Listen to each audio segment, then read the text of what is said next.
Hi friends, welcome to మన రత్న competitive channel.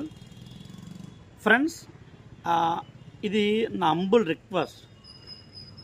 So సిన్సియర్గా డిఎస్సికి మరియు టెట్కి ప్రిపేర్ అవుతున్నటువంటి అభ్యర్థులైతే కనుక మీరు గతం నుంచి కూడా జాగ్రత్తగా ఆలోచన చేయండి. నేను చాలా స్పష్టంగా కూడా మీకు ప్రతి విషయాన్ని చెప్పుకుంటూ వస్తున్నాను. సో అసలు టెట్టో ఈ డిఎస్సి గురించి అనేది నాకున్నటువంటి సమాచారం మేరకు ఈ వీడియో నేను చక్కగా మీకు చేస్తున్నాను. ఎవరు కూడా స్కిప్ చేయకుండా పూర్తిగా చూడండి. సో ఇప్పటికీ కోచింగ్ సెంటర్స్కి వెళ్ళిపోయినటువంటి అభ్యర్థులు మరి గగ్గోలు పెడతా ఉన్నటువంటి పరిస్థితి అండి. చాలా చోట్ల కొన్ని వేల రూపాయలు కూడా మెంటార్షిప్లను తీసుకున్నటువంటి అభ్యర్థులు కూడా వారు గగ్గోలు పెడతా ఉన్నటువంటి పరిస్థితి నేను మీకు ముందు నుంచి చెప్తున్నా. సో మన దగ్గరే జాయిన్ అవ్వండి, లేదంటే పలానా చోటనని చెప్పట్లేదు మీకు. కాకపోతే నేనేంటంటే ఎప్పటికప్పుడు కూడా గైడెన్స్ చేస్తాను. నా దగ్గర ఉన్నటువంటి అభ్యర్థులకు పురుగొల్పటం, మేలుకొల్పటం, వారికి వాస్తవాలను చెప్పటం సబ్జెక్ట్ ఎప్పటికప్పుడు కూడా నేను మీకు ఒక 3 days అండి, 3 days కూడా నేను చెప్పాను మిత్రులారా. ఈ 3 రోజులు కూడా నేను వాట్సాప్ గ్రూప్ ఉంది కదా, నేను మీకు స్క్రోలింగ్ అవుతుంది నంబర్. సో ఆ నంబర్ వాట్సాప్ నంబర్కి మీరు మెసేజ్ పెట్టి మన గ్రూప్లో మీరు యాడ్ అవ్వండి. అది సో మీకు హిందీ మీడియం, హిందీనా, తెలుగా, లేదు ఇంగ్లీషా, మ్యాథమెటిక్సా, బయాలజీయా, ఫిజిక్సా, ఎస్జిటియా, మీరు ఏ అభ్యర్థులైతే వాళ్ళకి నేనైతే కనుక చక్కగా డిఎస్సి ప్రాక్టీస్ మెటీరియల్ అనేది వాళ్ళకి నేను ఇస్తున్నాను. ఎవరైతే మన దగ్గర తీసుకుంటారో డిఎస్సి ఈ టెట్లో అయిపోయే వరకు కూడా ఈ రత్నం సార్ చక్కగా గైడ్ చేస్తాడండి. ఓకేనా? సో వాట్సాప్ గ్రూప్లో 3 days మాత్రమే పెట్టాను ఇప్పుడు. ఇది మీకు అద్భుతమైనటువంటి అవకాశం. అది కూడా నేను చెప్పాను, సిన్సియర్ అభ్యర్థులైతేనే రండి, లేదు ఆడతా పాడతా అయితే కనుక మీరు ఎక్కడైనా జాయిన్ అవ్వచ్చు. రత్నం సార్ అంత కరెక్ట్గా సో చెప్పినటువంటి విషయాల మీద చాలా సీరియస్గా కూడా ఉంటుంది. నేను మనకి యాప్ ఒకటి ఉందన్నాం. సో యాప్లో మీకు డిఎస్సి మెటీరియల్ ఉన్నాయి. సో మాకు వాట్సాప్ గ్రూప్ వద్దు సార్, మాకు యాప్లో మాకు మెటీరియల్ కావాలి అనుకుంటే క్రింద మీకు ప్రతి వీడియోలో మన యాప్ లింక్ ఉంది. యాప్ లింకులో ఉన్నటువంటి మీకు చాలా కాస్ట్ తక్కువ, సంవత్సరానికి అక్కడ కేవలం మీకు ఆల్ ఇన్ వన్ కోర్స్ తీసుకోండి. ఎందుకంటే నేను 1 lakh క్యాష్ ప్రైజ్ కూడా అరేంజ్ చేశానండి. 1 lakh క్యాష్ ప్రైజ్. అదే ఎవరైతే ఆల్ ఇన్ వన్ కోర్స్ తీసుకుని వీళ్ళు ఉంటారో నేను ₹1,00,000 యొక్క లక్కీ డ్రా అనేది కూడా నేను తీయబోతున్నాను. సో మనకి ఈ మంత్లోనండి. అది కూడా నేను ఎందుకు చెప్తున్నానంటే ఇప్పటికైనా చాలామంది అభ్యర్థులు తెలుసుకుంటారని. మీకు ఈ టెట్ డిఎస్సి చూడండి, గ్రూప్ 2 అభ్యర్థులు వాస్తవాలు వాళ్ళు తెలుసుకున్నారు. సార్ మీరు చెప్పిందే జరుగుతుంది, ముందు నుంచి అదే స్టాండ్ ఉన్నామండి. మరి ఇక్కడ ఎస్సీ వర్గీకరణ ఉంది కదా ఆంధ్రాలో, ఎస్సీ వర్గీకరణ అనేది అయ్యిందా? సో దాని గురించి 20వ తారీఖు కల్లా, సో ఆల్రెడీ ఈరోజే 17వ తారీఖు కదా, సో ఇంకొక 2-3 రోజులు ఉంది. 2-3 రోజుల్లో ఇది కంప్లీట్ అవ్వాలి. ఏది ఎస్సీ వర్గీకరణ. అసలు ఎస్సీ వర్గీకరణ స్టేటస్ ఏంటి ఎవరికి అర్థం కావట్లా.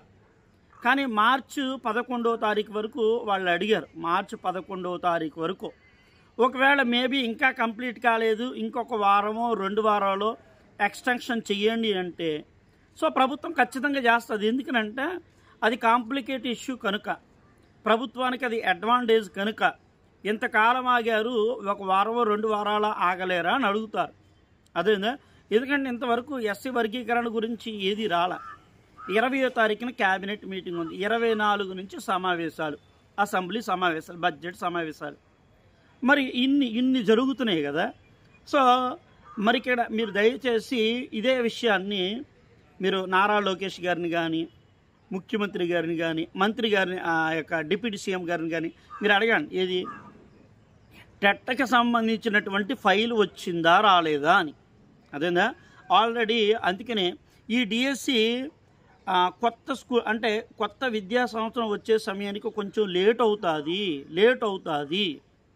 సో కొంతమంది యూట్యూబ్లోను వాటిల్లోనూ ముఖ్యమంత్రి గారు మంత్రి గారు అన్నారు ఏమి మార్చి 15 ఎన్నికల కోడ్ ముగియగానే ఇచ్చేస్తామని. మీరు రియాలిటీ అయితే కనుక ఇంకొక విషయాన్ని గుర్తుపెట్టుకోండి. మీకు చుట్టుపక్కల ఉన్నటువంటి ఇది రియల్, ఇది మీరు నమ్మకపోతే మిమ్మల్ని ఎవడో బాగు చేయడు. అదే ఎవడో బాగు చేయడు. మీరు మీ చుట్టుపక్కల ఉన్నటువంటి టీచర్లు ఉన్నారు కదా, ఉపాధ్యాయులు, సో వాళ్ళని హెచ్ఎంలు కానీ వీళ్ళని కానీ వాళ్ళందరిని ఒక్కసారి అడగండి. వాళ్ళు ఏం చెప్తారంటే ఆల్రెడీ ఇప్పటికే మేము సర్ప్లస్లో కొన్ని ఉన్నాయి, సో మా పరిస్థితి ఏంటో అర్థం కాకుండా విద్యా వ్యవస్థ సతమతం అవుతుంది. ఇస్తాడు కానీ ఇప్పుడు ఇవ్వడు, కొంత సమయం పడుతుంది, సో చాలా టైం తీసుకుంటుంది అని వాళ్ళే ఉపాధ్యాయులు చెప్తున్నారండి. సో నేను చెప్పడం కాదు. 2-3 రోజుల క్రితం కూడా విద్యా కమిషనర్ గారు విజయరామరాజు గారు కూడా చాలా స్పష్టంగా మేము ప్రత్యామ్నాయాలు చూస్తున్నాం ఉన్నారు. ఇప్పటికీ అభ్యర్థులకి అర్థం కాకపోతే ఎవడో ఏమీ చేయలేడు. సో నాకు తెలిసి ఈ టెట్ అయితే సో ప్రభుత్వము ఓకే, ఈ బడ్జెట్ అవగానే దీనికి ఓకే చెప్పేసి ఏప్రిల్లోనండి ఖచ్చితంగా అయితే ఏప్రిల్లో ఈ టెట్ తీసే అవకాశం 100% ఉంది. అదేందా ఏప్రిల్లో. సో మనకి జూన్లో దీనికి ఎగ్జామ్ జరగడానికి కూడా ఎక్కువ అవకాశాలు ఉన్నాయండి. ఆ తర్వాత ఇవన్నీ ఈ చట్టము అవి ఇవి అన్నీ కూడా కంప్లీట్ అవ్వాలి కాబట్టి ఆగస్టు అలాగా ఒకవేళ అది కూడా నేను కన్ఫామా అన్నది నేను చెప్పట్లా. అదేందా. సో అది కూడా ఇవన్నీ కూడా న్యాయపరమైన సమస్యలు. 2018 అభ్యర్థులు ఉన్నారు, వాళ్ళకి ఉద్యోగాలు ఇవ్వాల. సో వాళ్ళకి ఉద్యోగాలు ఇవ్వకుండా ఒకవేళ ఈ నోటిఫికేషన్ కనుక మళ్ళీ ముందు పెట్టారనుకో వాళ్ళ పిల్లేస్తారు. దాంట్లో ఏమాత్రం సందేహం లేదు. నాకు తెలుసు, నన్ను కాంటాక్ట్ చేశారు కాబట్టి నన్ను అన్నీ మీకు సో రియల్గా చెబుతున్నా, లేకపోతే నాకేమో సరదానా చెప్పడానికి కాదు కదా. అదేందా. సో నేను ఇంకొక విషయం కూడా చెప్పానండి. మరి ఇన్ని చెబుతున్నారు మీ యాప్ తీసుకోండి అని, మీ వాట్సాప్లో జాయిన్ అవ్వండి అని. నేను మీకు బయట కోచింగ్ సెంటర్స్లో కానీ ఎక్కడైనా మెంటర్షిప్ తీసుకుంటే మీకు ఒక నోటిఫికేషన్ అయిపోయే వరకు కూడా మీకు ఎవరైనా గైడెన్స్ ఇచ్చేవాళ్ళు ఉంటే మీరు జాయిన్ అవ్వండి.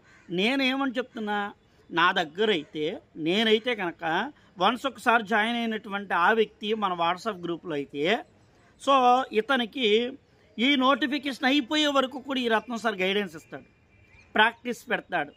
సో నేను చెప్పినట్టుగా నేను నడిపిస్తాను అన్నమాట. అందుకోసం చెప్తున్నా. సో ఇది గుర్తుపెట్టుకోండి. నేను అందుకనే ప్రతి విషయాన్ని చాలా క్లియర్గా అన్ని విధాలుగా మీకు చెప్తున్నానండి. అదేనా మీకు ఇన్ని విషయాలు చెప్పాను మిత్రులారా. ఈ 2018లో ఉన్నటువంటి అభ్యర్థులు ఉన్నారు. 2018లో ఉన్నటువంటి డిఎస్సి అభ్యర్థులు వారు కూడా ఏంటంటే ఇప్పుడు 2022లో లిమిటెడ్ డిఎస్సి అనేది ఇచ్చారు. లిమిటెడ్ డిఎస్సి దాన్ని ఏం చేశారు, వీళ్ళు పిల్లేసి ఆఫ్ చేశారు. ఎందుకనంటే వాళ్ళకి 2018 వచ్చినటువంటి పోస్టులను వారికి ఇవ్వకుండా ఆ పోస్టులను లిమిటెడ్లో చూపించారు. సో ఏం చేశారు, ఇక్కడ కోర్టు సో స్టే ఇచ్చి దాన్ని ఆఫ్ చేసేయండి అన్నారు, ఆగిపోయింది. సో ఇప్పుడు 2025లో గవర్నమెంట్ ముందుకు వెళ్తుంది అనుకో, మళ్ళీ వాళ్ళు ఆల్రెడీ రెడీగానే ఉన్నారు. అదేనా. సో ఒకటే వాళ్ళు ఏంటి, మేము 4, 3, 2, 1, 5, 10 మంది అనవసరం. సో మాకు ఆల్రెడీ అందులో మా కేటాయించిన పోస్టులు మాయే కదా, మేము అభ్యర్థులు ఉన్నాం కదా, మాకు వచ్చినాయి కదా, మాకు ఇవ్వాలి కదా. ఇది జీవో నంబర్ 65. సో ఇవ్వాల్సినటువంటి వారి పోస్టులు ఇవ్వకుండా వెళితే గతంలో ఆల్రెడీ హైకోర్టు ఏదైతే ఇచ్చిందో మళ్ళీ అదే ఉత్తర్వులను ఏం చేస్తారు, ప్రభుత్వాన్ని పంపుతారు, ఆఫ్ చేసేస్తారు. అదే అందుకనే నారా లోకేష్ గారు కూడా చాలా స్పష్టంగా ఏం చెప్పారంటే న్యాయపరమైన సమస్యలు ఉన్నాయి, దయచేసి గుర్తుపెట్టుకోండి, న్యాయపరమైన సమస్యలు ఉన్నాయి. వారికి ఇవ్వకుండా అయితే కనుక ఇస్తే ఈ డిఎస్సి రాదు. సో వారికి ఇచ్చిన తర్వాత ఇవ్వాలా. ఇది రియల్ అండి. ఇన్ని విషయాలు మీకు ఎవడని చెప్తాడా, ఎవడ చెప్పడం. అర్థమైందా మిత్రులారా, ఎవడ చెప్పడం. సో ఇప్పుడు స్టేట్మెంట్లు ఎవరు పడితే వాళ్ళు రకరకాలుగా స్టేట్మెంట్లు ఇవ్వచ్చండి, తప్పేం కాదు. స్టేట్మెంట్లో ప్రతి స్టేట్మెంటు కరెక్టా అన్నది కాదు. సో ఇంత చెప్తున్నాను, నేను చెబుతున్నాను. సో అన్నీ మీరు ఆలోచన చేసుకొని నేను విశ్లేషణ చేసి వాస్తవాలన్నీ చెప్పుకుంటూ వచ్చాను మిత్రులారా.